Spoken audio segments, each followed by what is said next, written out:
student, political activist, and county supervisor candidate. At just 20 years old, Marilu Cabral is all those things. During a break between rallies and classes, Marilu told RT why politics are an integral part of her life. Seeing the contradictions of our society, where some people have the resources that are needed to function, education, healthcare, and housing, and then there's a group of us that doesn't.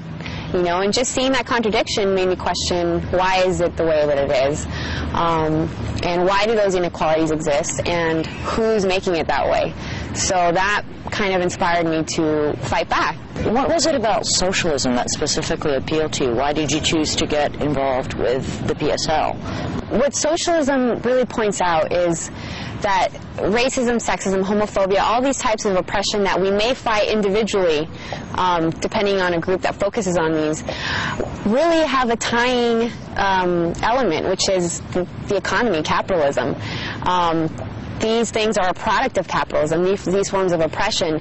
And so when you're combating this exploitative economic structure, capitalism, you're really attacking all of those issues, because workers need to come together, and to come together we need to get rid of sexism, homophobia, all forms of oppression.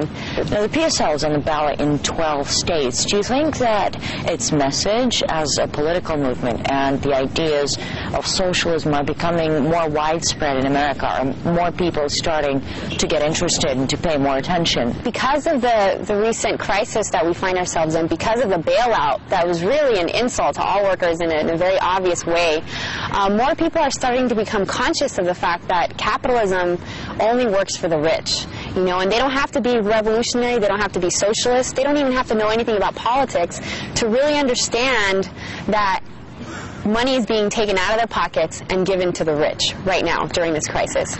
And that really kind of exposes the system for what it represents, So a lot of people, because of their situation, because of the way things are going, are definitely looking for an alternative, and that's where we come in.